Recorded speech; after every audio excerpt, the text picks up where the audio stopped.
வணக்கம் ராதிகா. அடுத்த ஆண்டு நடைபெற இருக்கும் IPL தொடர் தொடங்க இன்னும் 3 மாதங்கள் இருந்தாலும் தற்போது IPL குறித்த பேச்சும் எதிர்பார்ப்பும் சூடுபிடிக்க தொடங்கியுள்ளது. இந்நிலையில் ராஜஸ்தான் அணியின் புதிய தலைமை பயிற்சியாளராக இலங்கையைச் சேர்ந்த முன்னாள் கிரிக்கெட் வீரரான சங்கக்கரா நியமிக்கப்பட்டிருக்கிறார்.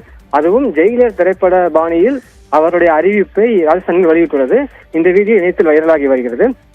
முன்னதாக ராஜஸ்தான் அணியின் தலைமை பயிற்சியாளராக இந்திய முன்னாள் கிரிக்கெட் வீரரான ராகுல் டிராவிட் பதவி வகித்திருந்தார்.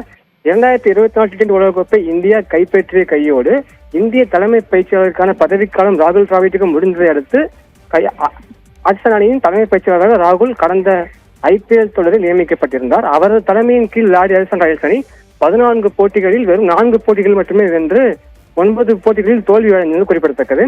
இந்நிலையில் ராஜஸ்தான் அணியின் பயிற்சியாளர் பொறுப்பிலிருந்து ராகுல் டிராவிட் விலகியிருந்தார். இந்நிலையில் ராஜஸ்தான் அணியின் புதிய தலைமை பயிற்சியாளராக இலங்கையைச் சேர்ந்த முன்னாள் கிரிக்கெட் வீரரான குமார் சங்கக்கரா நியமிக்கப்பட்டிருக்கிறார்.